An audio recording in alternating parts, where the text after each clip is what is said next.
Hello, folks. Welcome to another A24 Vibe Discussion. It is Halloween month, and we are keeping things extra spooky on the A24 on the Rocks podcast this month, so get a hot cider, as today we'll be doing something a bit different. I'm your only host on the episode today, and I will be interviewing an old friend of mine who is also a big A24 fan, and also someone who is currently getting her PhD in cultural anthropology from Wayne State in Detroit, with a focus on paranormal studies. This is my friend Reya Mazzola. Reya, how are you doing? I'm doing great. I'm glad to be here, and thanks for having me. Hell yeah. A24 Vibe Discussion.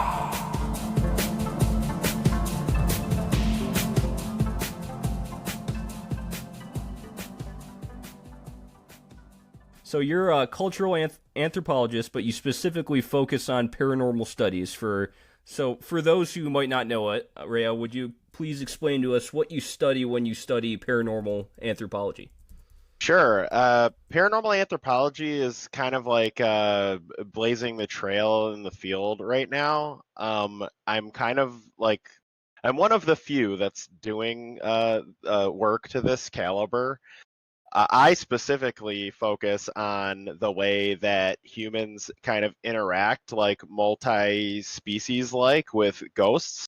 How we kind of like negotiate space with ghosts when we believe that our house is haunted or our business is haunted, and what we do to kind of like reshape our lives to kind of like revolve around the ghost.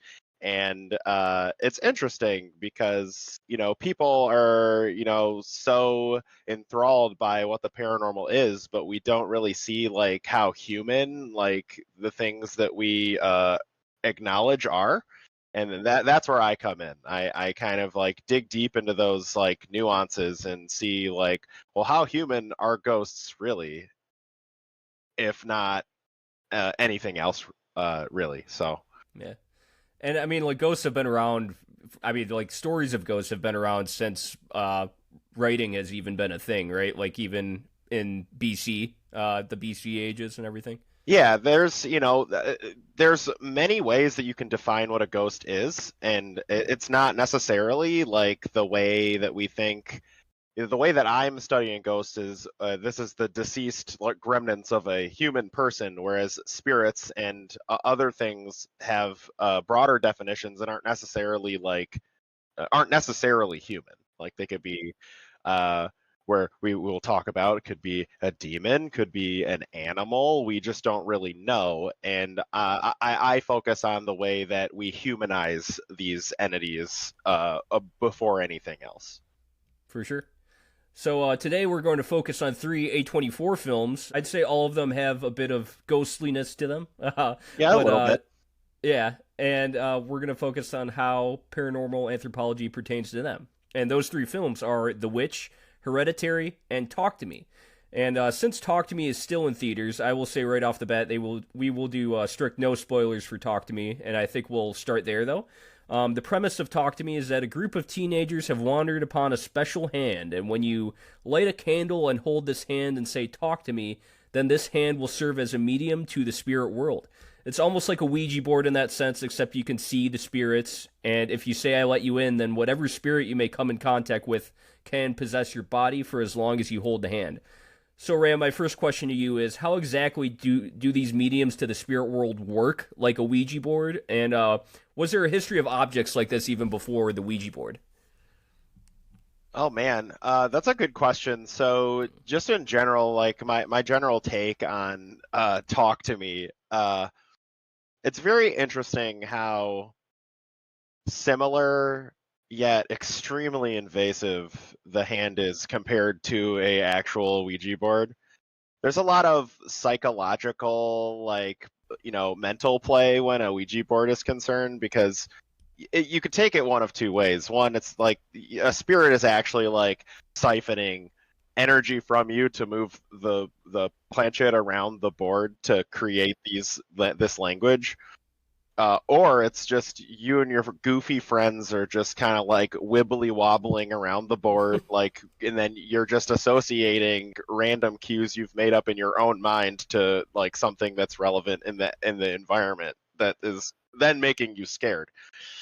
The hand Oh man, like I would say the hand is the spookiest part of the entire film. Obviously, no spoilers. But just the way that you could just lay your own hand upon a spooky hand-like object and then just be able to see ghosts is quite a concept. And objects like that have existed throughout history in many different forms. So I'm gonna speak generally here because I could talk about voodoo all day. But there's a lot of like Haitian like voodoo mythology that revolves around just harnessing spirits into your own body and letting them take hold of you and kind of like act upon you like for a while. And that's kind of what I got from Talk to Me in that regard, is that you're letting this spirit invade your body willingly. Like that's the key point here, is that in a lot of like different media and a lot of different like, demonic like lore, a demon tricks you into letting you in, like letting it into your body. Like it's never like you're never letting the demon in like being like, yeah, please, my rent is $100 a month, please come inside Yeah. and mess around in there. Yeah. I let And you in, yeah. yeah, you're letting them in, and the demons in like different like aspects do it in like a really backwards way to like trick you into letting them inside. But this is these kids are just letting these spirits inside because they want to feel something, they want to talk to them because it's something like obviously things that Zoomers do, right? Yeah, for sure. um, It's a metaphor for, drug abuse, I think, but right. yeah, we're gonna focus on specifically the paranormal aspects of it. And so you're saying like there is like actually a history like in voodoo of people like allowing spirits to possess them. Yep. So there's That's yeah. like cultural like I'd say they're like city council meetings where they're just like, okay, there's something up in the like the commune today. um the spirits need to come down and kind of like enact and get it out of their system so that it stops like doing something negative, or even like in certain situations something positive. Like in voodoo, like spiritual possession is not inherently a negative thing. It is something that they want, and those that are chosen to harness those spirits are actually considered like very sacred. Whereas there are certain instances in that film where it's, is it good, is the spirit bad, but they're chosen to be seen for a specific reason, whether it's good or bad. For sure. So like in film we've kind of like for purposes of horror, you think that we've made it much scarier, and I mean against we want to use it in aspects of horror, whereas in some cultures it's actually seen as a positive to let a spirit inhabit you. That's really interesting, actually. Yeah, Yeah. it's definitely something that's like on this. It's definitely where like a Americanized version of of just paranormal acts in general kind of like manipulates the idea of it. Whereas like you don't hear about that stuff until people like me tell you it, Yeah, right? for sure. And like, does a spirit like necessarily need a medium to possess someone? I mean, like, I guess there you were saying there's times where spirits can trick people into possessing them, but like, in human history, is it most likely that a spirit needs a medium to possess someone? Are you asking like medium in a sense like it's a person that has the ability to channel like these things like into Oh yeah, you're right. something? So I guess a person could be a medium, right? But then, You're saying yeah, do they need like an object, like something yeah, tangible? No, not necessarily. A human enough is a we're essentially just like giant antennas when it comes to anything, whether that be like interference on a television or like letting a spirit possess you. Like there doesn't necessarily need to be like an object involved. There are symbolic objects in almost every culture that kind of is just a symbol, not necessarily a need. like witch doctors will like use like specific, you know, objects to channel like divine energy. Even just look at everything in Catholicism. Like, does a priest need a giant cross to like walk down the aisle to like, you know, for like the procession like at the beginning of a mass? No. Yeah, no. But it's there as just a symbol. it's there as a symbol. The object in the film is a lot more involved than just a symbolic object. Let's come down to earth a little bit. Like, if you're at like a séance with a medium, like a person who is a medium, and they have like a crystal ball, or maybe you're there with intent and you bring an object that is associated with a person that you're trying to contact. Like, there's a lot of tropes in that type of activity where, you know, if you're calling someone from the spirit realm, they need like an anchor to be summoned. And normally that anchor is something that they held dear in life, and they'll just use that. Like, people will bring like sweaters or like something that has their smell on it, or something like a personal object that they had when they were alive. And that it's kind of the same type of deal, just in a more like pointed sense, not like in a general sense. Because when you're like in Haitian voodoo, like you don't know who the person is. It's just some, you know, spirit that is just, you know, around. But like in that kind of culture too, like ancestor spirits are like a huge part of like their everyday life. Like, spirits aren't just like, spooky, like why are there ghosts here? It's like, no, ghosts are around them just 100% of the time. Gotcha. Very interesting. And I guess so. Like, the most classic film that had to do with like exorcisms is The Exorcist, which, yeah, like, you know, that's a very Catholic film, very different than, you know, maybe Haitian voodoo or anything that has to do with spirits in different religions and how they're portrayed. But like in this film, they show like when you're possessed, you have to get kind of like an old school exorcism to get unpossessed. And I guess is that in like Haitian voodoo? Is that a thing too? Like, do you have to? Is there an unpossessing of someone or? So there's like there's like general, like, I would say, end of ceremony practices. Okay. Normally the spirits will just leave. Yeah. Like when the ceremony is thing, when the ceremony is done, like the spirit doesn't necessarily have like any like need to stay in you, because like they have ascended. Like their like state of being is just different. It's not like they're like, I want to possess you because I want to be alive again. It's like, no, being dead is better. For sure.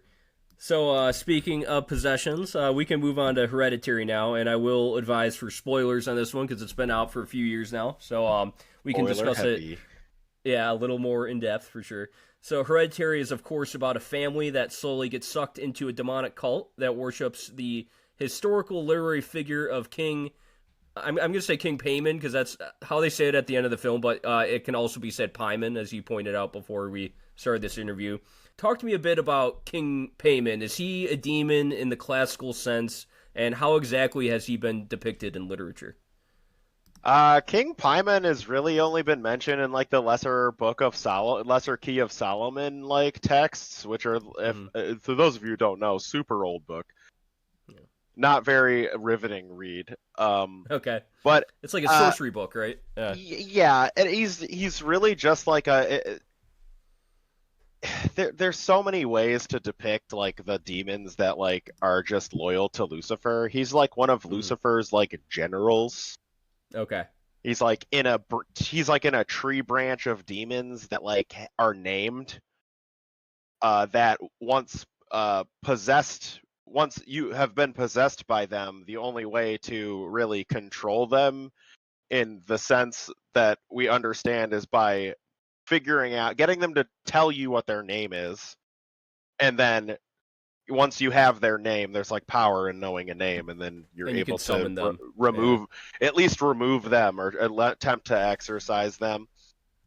That's little sidebar note. So Thomas Sordis is a doctor of anthropology out of UC San Diego, and he currently is following religious heads of the Catholic Church in Italy right now, during what they are calling their exorcism resurgence. So he's following around a bunch of like ordained exorcists in the Catholic Church doing like full on That's so exorcisms again. Yeah. And in his work, he states that like, you know, the people that are being possessed that he's witnessing these exorcisms are like disconnected from what is happening in the present and just regurgitating information that like they know that they don't have, I which is gotcha. interesting. And it's kind of the same thing. Like they're assuming they're getting a name from them, and then they're going forward with that. His work isn't done, so I get bits and pieces where I can from people that I know that know him. And it's just very interesting, like, because he's like in it, and he has full rights to like be able to regurgitate that information later. So I'm excited to see what comes out of that. But yeah, Yeah. Catholic possessions are freaking nuts. Yeah. Well, that's kind of like in The Exorcist when Reagan started just speaking Latin, and like the priest was like, she doesn't know Latin, does she? And that mom was like, no, definitely not. So that's, I mean, has there been anybody invoke? So they might invoke like information that they definitely do not know. Is there any history of like people invoking Paimon at all and stuff like that, or? No, not really. I mean, like, Yeah. they there's like I don't think Paimon is like high up there in the like hierarchy of demons that people kind of like just are possessed by. Um, there's really not much to go on when it comes to this guy. I think, but A24 is known for kind of like working in little niches. So Yeah. giving Ari Aster Paimon probably just found him in a random little book and probably was like, well, this is the guy I want my whole movie to be around. And that's probably how that happened, I'm guessing. yeah, and it's like, oh, I can't go. Like, if it was like, oh, it was just Lucifer the whole time. Like, how Yeah. much stuff is there on Lucifer? Like, millions of things. It's like, with Paimon, Yeah. there's like a Yeah. few little things here and there. It adds to the mystery of the character, like in the film. Yeah, for sure. And is there kind of a history of demons like Paimon or other maybe like kind of larger demons possessing someone and like causing havoc, starting a cult, causing havoc? Is that something that Hereditary might have drawn from in actual life, or is that kind of another creation? So like so Paimon is like with Catholics they have a tendency to like give demons dominion over stuff that's cool and like relevant to like the social hierarchy of humanity. So like Paimon is like a demon of fortune and knowledge, which is what like the cult in the movie is like after. Like they are it's a prosperity. They just want like wealth and power and just stuff that, you know, regular humans want.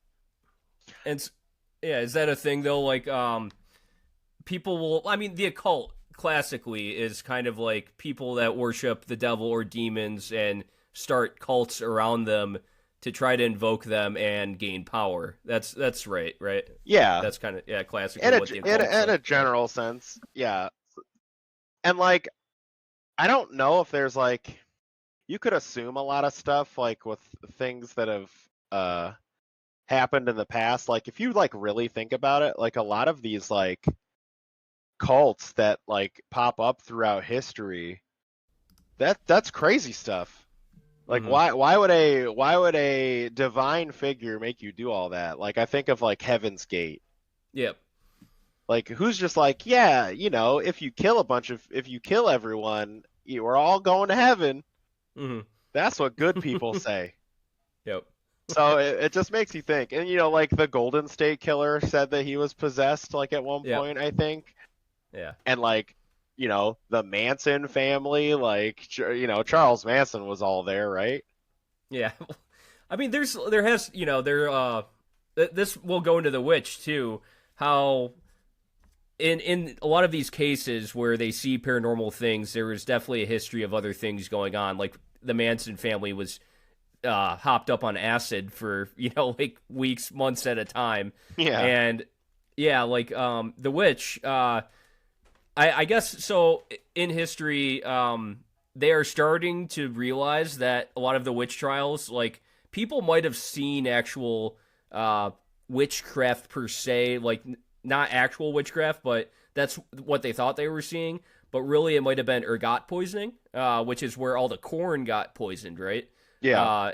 And that is what they think. The Salem witch trials were people probably hallucinating from bad crops. Is that true?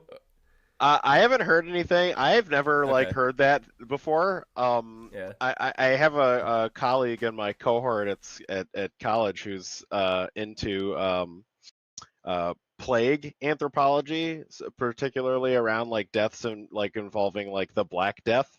But something like that is definitely like in her wheelhouse. Like, and I'm sure happens all the time. That us getting hallucinations and then just coming up with giant like expansive thought, whether it's right or wrong, has been theorized to like be the precursor for like human cognition. Mm-hmm. Like there's a theory like out there where the like early hominids kind of just sparked their imaginative states by ingesting like mushrooms, like Yeah. hallucinogenic mushrooms.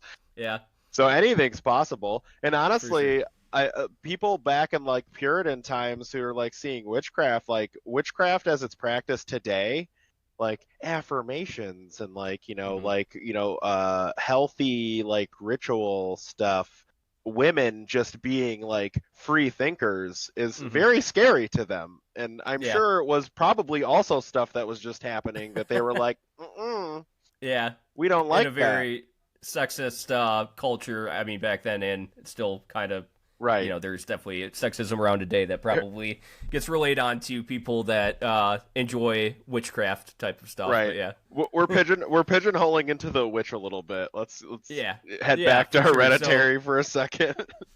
you want to go back to Hereditary? Yeah. Yeah.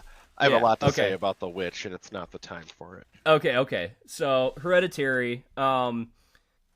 The other things I wanted to think about with Hereditary is I think it's a film about generational trauma. Do you agree with that? I do agree with Yeah. that. I feel like there's a Yeah. lot of it's so many layers to this film. Like in my perspective as a trans woman, like the entire premise of them so the mother, so Charlie was born, right? Mm-hmm. And for they don't really go into the context about that, but like the matriarch of the cult was like, this is Paimon, but Paimon was born wrong. Paimon's supposed to be a man, but Charlie is a woman. But also Charlie, like her name, like they bring it's like a sentence in the film, but like her name was also heavily influenced by the grandmother. Okay. Yep. So Charlie is a I actually have a person who I'm in class with who's right now who's named Charlie, but I digress. Is a predominantly masculine name being given to a young girl, and then throughout the entire film, it was this. Well, she was born incorrectly, so we need to fix that. How are we going to fix that? And whether the goal of that was to kind of like nurture Charlie into a maybe a transgender Mm-hmm. situation, but then she dies, right? She gets Yep. decapitated. And there's that like thematic like link throughout the film of like headlessness. Yep. And then they're like, okay, well, we're going to incept this spiritual communication with I think her name was Joan, manipulating Tony Collette's character into being able to summon the spirit, to then inhabit the Charlie spirit within the male body of Peter. Yep. Like the I entire definitely movie. Yeah, for sure. I definitely, when I saw the decapitation, the very infamous decapitation, I felt like Paimon had a hand in everything that went into that. Like, I thought that Paimon might have purposely. It was like he purposely placed the was it the cookies that Charlie was allergic to. Sure. I think I feel like he had a hand in all of that happening in that exact order, because he was angry that he couldn't inhabit Charlie. And well, that I think this is also another theme in like a lot of A24 films is people that are experiencing great grief are way more susceptible to be overtaken by outer things, outer sources. And that's where I think Charlie had to die for Peter to be possessed. Do you think that's true? Or I don't know. So they don't necessarily.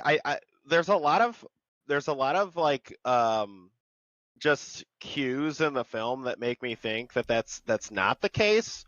Okay. Because I think that they make a lot of the decapitation part. Like, so Charlie gets decapitated, and they're like, "Oh no, vessel dead. What do?"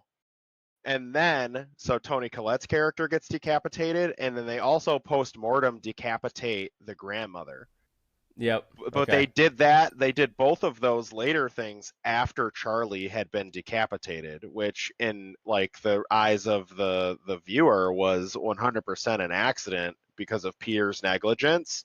And I think that the pieces there were, okay, Peter is a man. Peter is responsible for the death of who they believe to be the like reincarnate of Paimon, and now we need to correct this. And because Charlie was born wrong, they now have a way to get her spirit into a correct vessel. I gotcha. Which also would go into killing Peter, who was responsible for the death in the first place. For sure. And you think the headlessness is a metaphor too? Yeah. Like there's so many like tropes around the like around, you know, mindlessness, like not having direction. Like I feel like there was just a general sense of they decapitated our god, really. And so like that must be like you know, the matriarchal lineage of this also must now be headless. For sure. So Ari Aster went on to make Beau is Afraid, which is another film I think that has to do with generational trauma too. And I think that's really what he was trying to get at and he was using this story as Paimon and all this demon lore as kind of a stand-in. Basically, like, I think the grandma was probably abusive to Toni Collette's character, and then Toni Collette's character then became abusive towards her own children. And I felt like that was really the point of the film, was that, like, this generational trauma, when your parents are abusive towards you, you end up being abusive towards your children too. And right. Yeah. And doing that through like the way of ghosts or spirits, I think that is actually a really like smart way to do it. And yeah, like I guess in a lot of media, that's also like I think of Stephen King. He often uses ghosts and spirits to make a larger metaphor about actual real life trauma that happens all the time, you know? Oh yeah, every trope in it. Yep. Yeah, exactly. Just fear, like you give into it, and that it can take hold of you. It won't let go of you, basically. Right. Yeah. And it yeah. Also, and you know, it also kind of speaks to like the what grief can do to a person. Like grief can take hold in so many different ways. I mean, like I wrote my master's essay on how ghosts kind of like manifest themselves in the wake of like trauma. And that's really what happened to Toni Collette's character, is that she wanted to be with her daughter so bad that she was willing to let in this stranger who then convinced her that, the spirit, whether it was something malicious or not, was her daughter, and then she became obsessed with it to the point where it attached itself to her in a negative way. Yeah. Yep. And not to mention, like, the whole her, going back to, well, was Peter like the end game from the start? Well, if Paimon was pulling the strings, why would Toni Collette's character pour gasoline on her child and attempt to light him on fire at any point during this timeline? Is mind game galaxy brain if I've ever For heard sure. it. So yeah.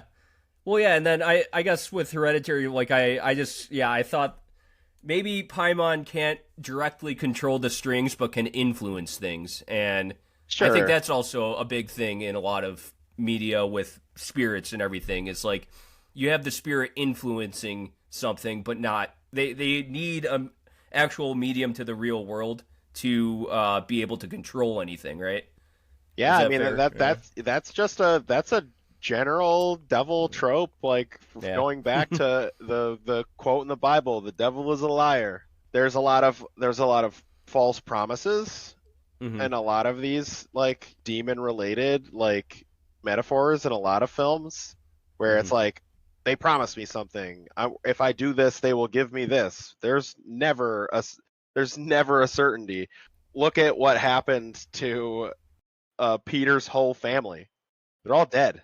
If this matriarch of this family is just the figurehead and trying to facilitate like Paimon's like insurgence into the real world, every single one of her family members had to die. And then Charlie comes back, allegedly. Obviously you see the mannerisms of who Charlie was when they were alive, like in Peter towards the end of the film. But who is that? Do you even know who that is? And then this little girl is trapped in this, adult man's body, having to like be worshipped. Like, how is that going to work? How is that working socially for them for the rest of their life? Not well. No, not well. No. Yeah. But I mean, that's where I kind of like how that's how they end it, is just the Hail Paimon scene, and it's just like it's all chaos there, like I enjoy chaotic ending, all chaos. Yeah. And the slow burn of that film is just so good. And so like good. You get something super traumatic at the beginning, you kind of get a lull throughout the middle, and then it's Toni Collette's chasing you through a house, cuts her head off with a piano wire, and then is just floating around. That's crazy. That's insane directing. Good job, Ari Aster. Hell yeah, Ari Aster. So we'll move on to The Witch here. And I love this film for many reasons. You're not as big of a fan of The Witch, though, right? That's it. No, I saw The Witch, and I'm looking at the year, and 2015 had a lot of other decent horror films, and I feel like my bar for The Witch was set too high. Okay. And I think that's my fault. And I haven't done a rewatch of The Witch in a while. I think I'm going to after today. But The Witch had a lot of decent horror tropes in it that I think are valuable. A lot of like very minor just religious like intersections as well. Like we were talking about the witch trials earlier.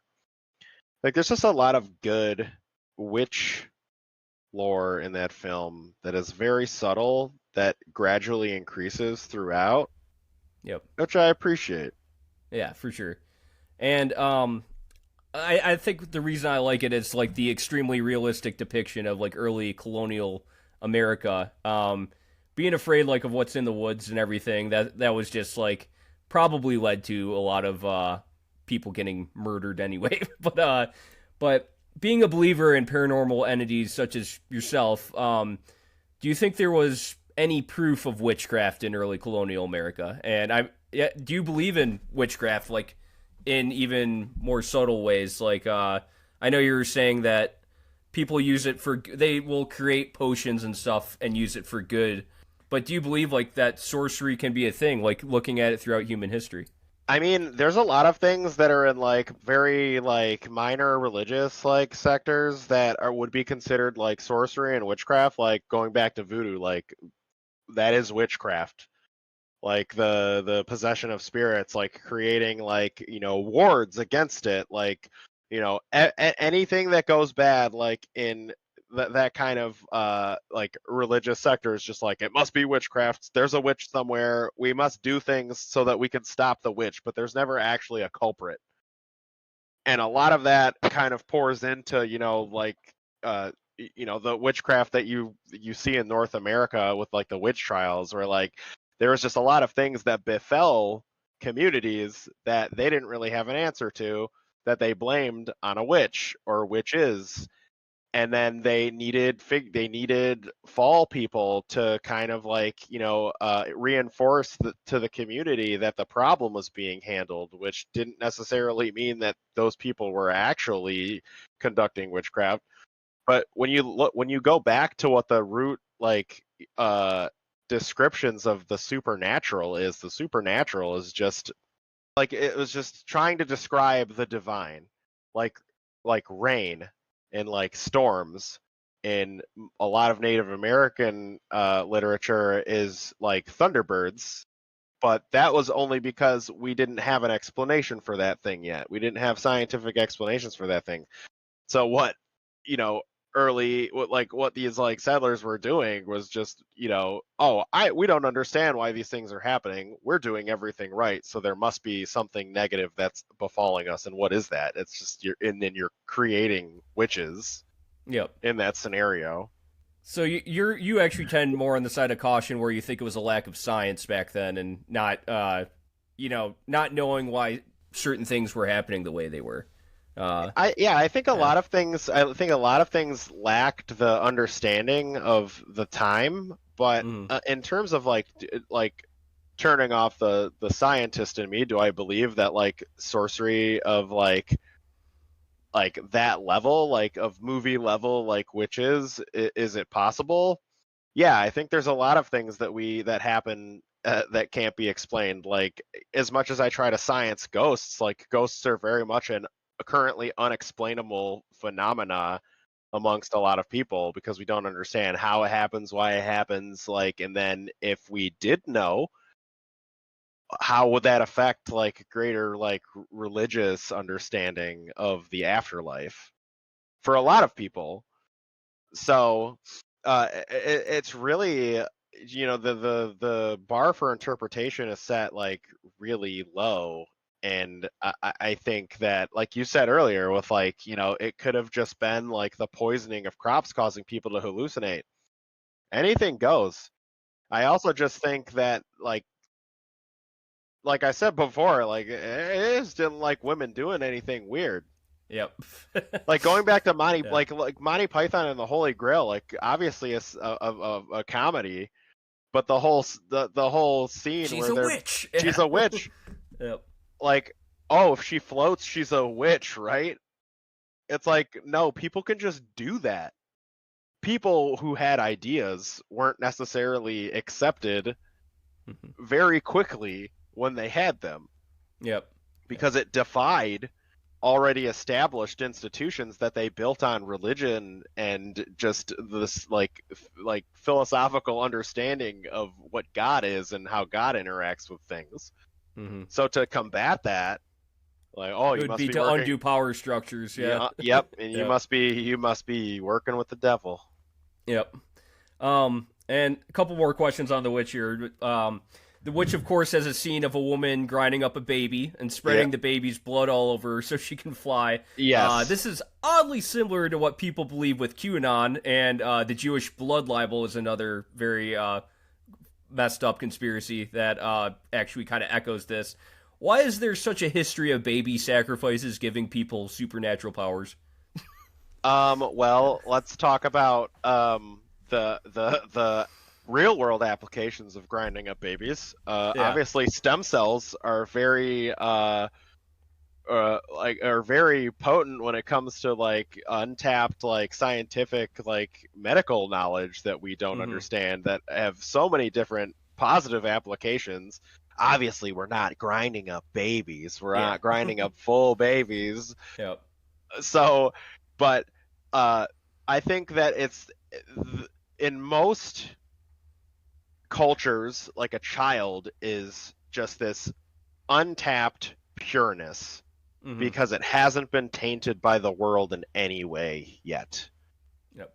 It is, you know, when you think of the cycle of life and death, you know, you come out fresh and you go into the ground, and the cycle is complete. And where are you the most pure, the most susceptible, Innocent, is right. when you're coming out of the womb. Yep. And that's where I think that they get it from, Mhm. is just this: you sacrifice a baby. That's the Mario mushroom. So like historically, it's just because they're these symbols of pure innocence, and Yes. well, also going back, when they used to do sacrifices, what, in the Aztec days and everything, and that would be a thing, was to sacrifice babies back then, right? Yeah, they To would Yeah, sacrifice. They would sacrifice like adults too, though. yeah, So, yeah, like, because dying for your god was considered a high honor. Like when you yeah, think like they call it the ball game. yep, Winners of that sport would just get, at the end of it, just their heads cut off, and that was it. That was your Super Bowl trophy. Was you get to be sacrificed to the gods. There isn't a higher honor. And you know, babies don't know any better. Obviously, those parents are like, hell yeah, sacrifice my baby, because it's for a greater purpose. It's for prosperity. It's for good harvests. It's for all of these things. And you know, in The Witch, they're like, hell yeah, this baby's gonna make me fly. yeah. And I mean, maybe a lot of the QAnon supporters watched The Witch, and then they started getting that idea, but who knows? But so you have had experiences with ghosts, and you do believe them in ghosts, and you actually have a theory about what they might be, and I know it has to do with energy, right? But I wanted to give you the floor to kind of talk more about what you think ghosts might be and supernatural entities, how we come across with them, you know? Sure. So like, there's a lot of working theories on what ghosts are. Mm-hmm. In my frame of reference, like, ghosts can be many different things, but the way that most people understand them to be are dead humans, dead animals. You know, there is just like this innate way that when ghosts kind of like pop up in specific scenarios, that there's a lot of energy involved, where you know, the lights are flickering, it gets really cold. It's because they're like pulling all of this environmental energy to kind of manifest. And there's a lot to be said about that. And the way that I kind of understand how a ghost can function, so humans are just batteries, right? Humans are firing off, you know, neurons all the time. And then, you know, going back to just like general like rules of physics, like matter can't be destroyed, only reconstituted. So if we die, like, what, we had consciousness and now we just don't. Mm-hmm. And ghosts kind of manifest as uninhibited consciousness without a human form, which could only be described as just kind of like this, you know, flux of energy, which is why ghosts need so much to manifest, which is why ghosts aren't necessarily like around all of the time. Like, obviously in different cultures they are around all the time Mm-hmm. because we understand them to just be facets of our life, but they're just invisible. It takes a lot to do really anything. Like, it takes a lot to go running, it takes a lot to like output that energy. Now take away like your physical form, I'm sure it's a lot harder to do those kinds of things. That's why ghosts don't show up like in photos or videos all the time. Also, Mm-hmm. ghosts people have this misconception that ghosts kind of like lose their humanity when they die, and I don't think that's the case. I think ghosts maintain like everything that they had because that's how we understand human consciousness to be. Like, if I die, I automatically just forget like how to person. I don't think that makes any sense. So you see in a lot of like people are like, oh man, well people got like a picture of a ghost in this place, but I go to the same place and like, I tell it to fight me or whatever and it won't come out like Zach Bagan does in Ghost Adventures. Okay. Yeah. But humans like I don't have to talk to you.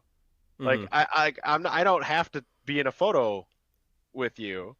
So like these ghosts are just being human. It's like if they want to talk to you, if they want to interact with you, they're going to. Yep.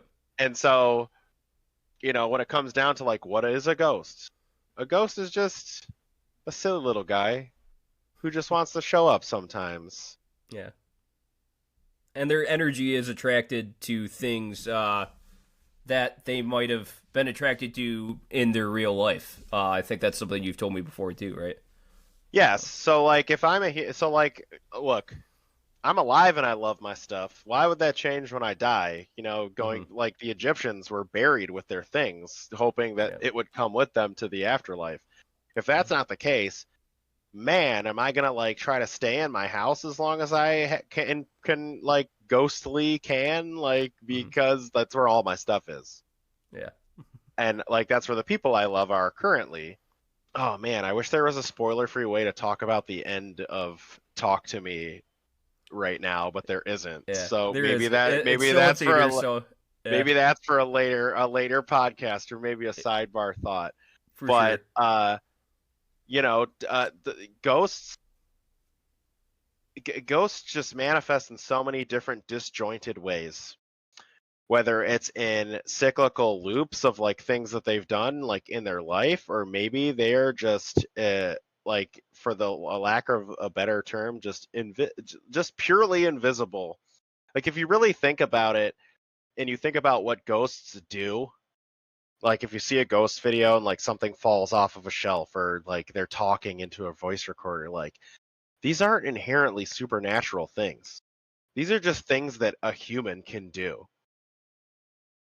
But because it is associated with something that's dead, people kind of like apply this supernatural and like divine sense to it, like, and it's like, okay, if I really wanted to, I could lift up a table.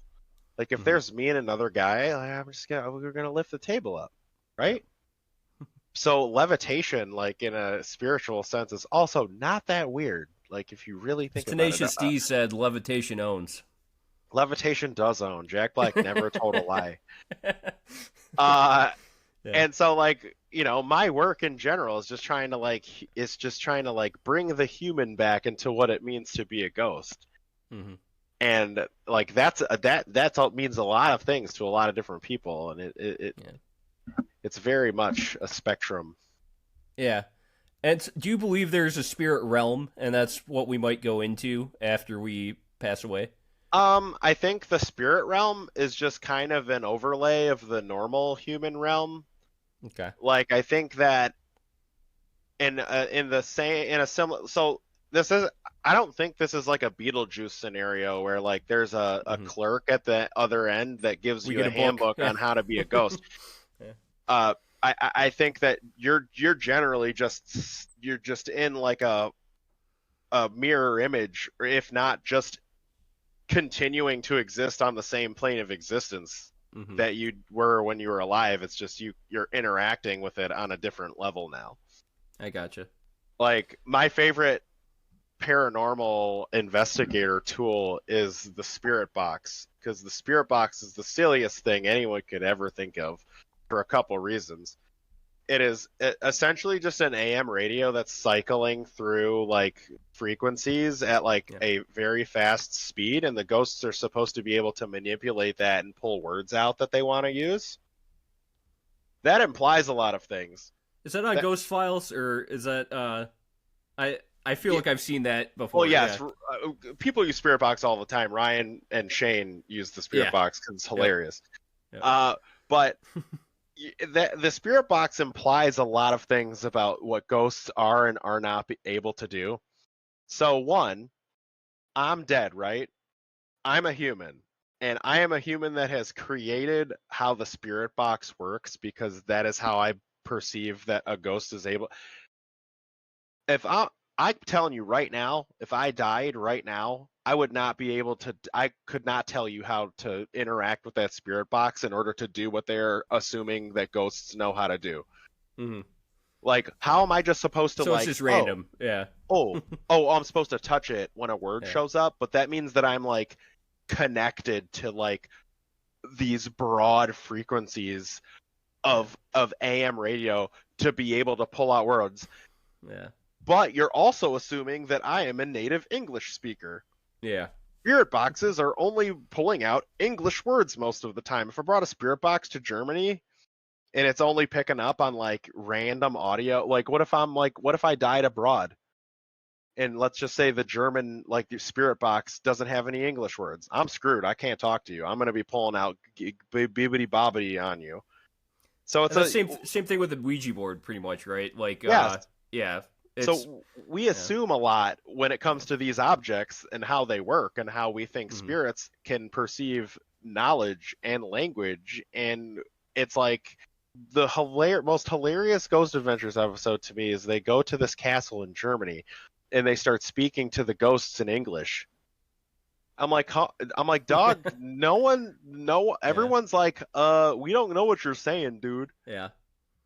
They're walking around the castle. They're saying, "I want Venus Schwitzel," you know. Yeah, so we probably apply. Not I want, but yeah. What I'm trying to get at is, as people who, like, loosely understand what ghosts are, we assume a lot of what we understand in the real world to apply to the spirit world, but also we apply a lot of supernatural and divine nature to what a ghost is. And in some cultures, they perceive them to be like they're, gods in a way, but.